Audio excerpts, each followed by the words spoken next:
in an iterative fashion rather than a, the mother of all plans, right?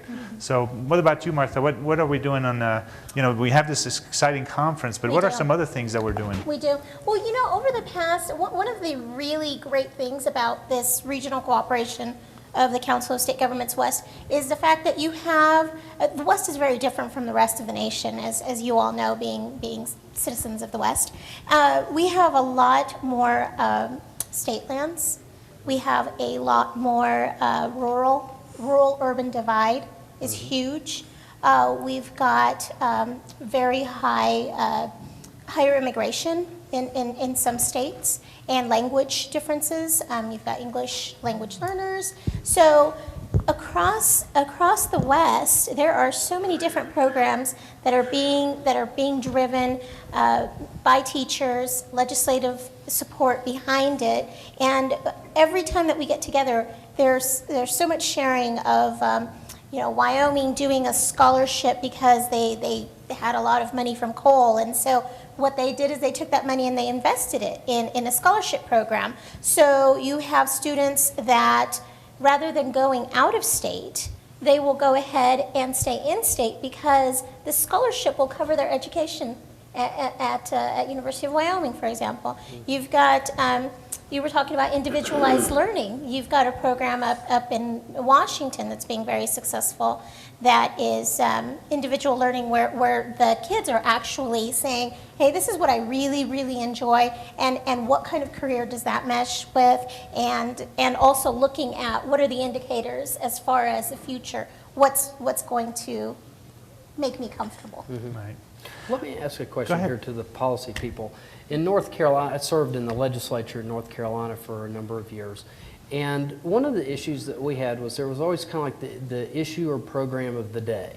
And it would get funded and would be deep. And then, it wasn't scalable or it wasn't, or times changed. So in this time that we're in right now where we're really kind of focusing a little bit more on STEM, how are y'all's strategies, going to be different than some things that we've seen in the past, which are sustainable in nature? Well, we need to start by being the issue of the day. Yeah. So, and we actually require of all of our grants that we give and all the support that we give, that you actually have a plan, a 2-year and a 10-year plan. And so if the funding lasts for 2 years, you need to have it embedded within the legislature. You need to have your industry partners on board. And you need to take what works and scale it, and you need to take what doesn't work and get rid of it and learn from it, and take those lessons and continue to leverage, our job is to leverage those lessons across states so you're not continuing to reinvent the wheel, so that it's targeted investment. The investment's actually getting you something for your dollar.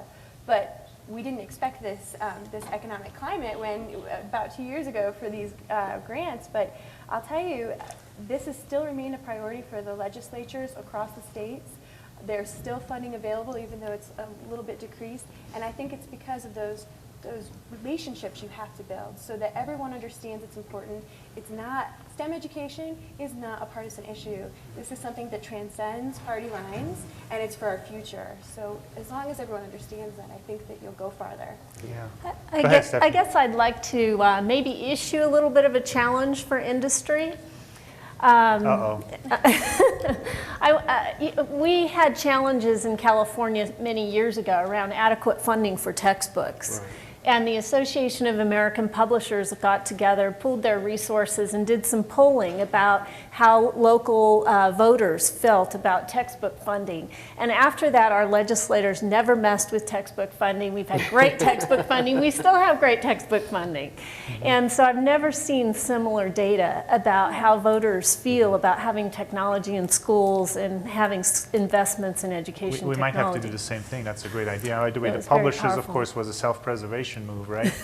They need to set textbooks to be in business too. Now, do you see, by the way, publishers from a policy perspective, are you encouraging them to maybe blend a little bit more here with technology, or are we from a policy perspective still really hung up on textbooks? I mean, this is kind of my personal question in a sense, right? Because textbooks are nice, yet, right, they are not necessarily, we just talked about this information changing so fast. So how is that going to work?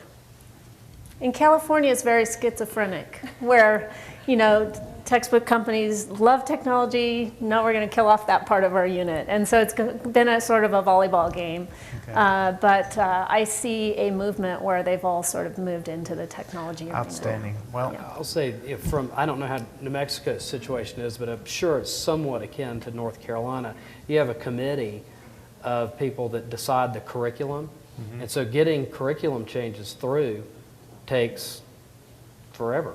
And so Years. you have this funky debate going on that is, what are we going to have in our textbooks and what are we going to teach? And meanwhile, the rest of the world is just going, Right, it's going right. by really fast. And So that's that's exactly why we need common core standards Yeah. that are very rigorous, so that the textbook companies can then follow, and it's not a decision that's made over and over again by people who maybe aren't exactly as prepared to make that decision as they could be. So- So the decision making also, sometimes we might have the wrong decision makers, right, or the wrong stakeholders at the table, or not enough, right? Yeah.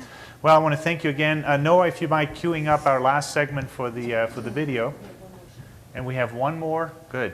I know because we reversed the order here.